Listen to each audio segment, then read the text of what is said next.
Salut tout le monde, c'est Mino, j'espère que vous allez bien. Nous en tout cas, on en a chié parce que putain que vous êtes nombreux à participer, c'est dingue pour cette première édition. Pas une seule chaîne n'a été ignorée, mais on a fini par se décider. Et on commence avec Mike Madjay, il a débuté sa chaîne il y a 3 mois sur laquelle il souhaite nous faire rire. Avec des critiques de creepypastas où il ne pèse pas ses mots, des sketchs mêlant autodérision et franc-parler. On y trouve aussi une vidéo gaming plus à titre détente dans lequel il nous présente le jeu et en profite pour nous partager sa vision des choses. Mais Mike Madjay c'est aussi quelqu'un qui s'implique beaucoup dans ses vidéos et qui n'a pas peur du ridicule. On sent qu'il a fait pas mal de recherches, qu'il a travaillé ses textes, enfin tout ça pour te dire bravo. Et je vous laisse découvrir quelques conneries de Mike.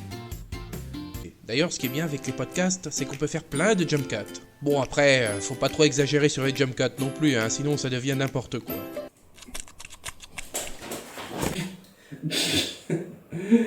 Quitte à choisir entre faire les vidéos qu'on aime même si personne ne les voit, ou vendre sa dignité pour faire ce que tout le monde fait juste pour gratter quelques vues supplémentaires, il vaut mieux rester dans la première option et rester digne de soi-même.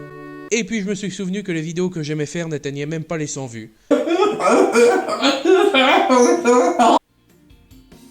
Passons à notre seconde chaîne qui n'est autre que Soldat GG. Cette chaîne existe maintenant depuis un peu plus de 2 ans. Ce groupe composé de 3 personnes nous fait découvrir des firmes du jeu vidéo en commençant par l'histoire d'Atari. Mais pas que, en dehors de ce travail de groupe, Soldat GG réalise les tests 18+, dans lesquels il nous parle de ses jeux les plus sanguinaires.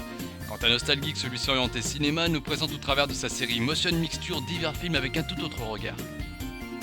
On remarque un très grand investissement de leur part, surtout quand on voit les améliorations apportées à leurs vidéos pour cette année 2016. Du nouveau matériel, un nouveau décor, une introduction, et encore je parle pas du temps passé sur le montage, en tout cas vous faites un boulot de dingue, bravo à vous trois. À présent, découvrons-les. Dino Dude et Raiden étaient des projets Panthère, tandis que Cybermorph a été développé sur la Flare 2. Et pas pour la Panthère, contrairement à ce qu'on peut lire partout. Mais merde, jetez-vous dessus, jamais un Disney de l'époque classique n'aura autant eu à vous apporter en tant qu'être humain. Mais si l'aspect dessin animé Disney vous gêne quand même, ce qui est parfaitement concevable, il existe un autre petit morceau de paradis sur lequel poser vos mirettes. Bienvenue en culture JDR. Les liens vers les chaînes présentées sont sur votre écran mais aussi dans la description. D'autres éditions sont à venir, même procédé pour participer, il vous suffit de dire je participe dans les commentaires sans oublier une courte présentation de votre chaîne. A savoir que c'est valable pour ceux ayant participé précédemment, sinon on s'en sort pas. En tout cas merci à vous d'avoir regardé et à très bientôt.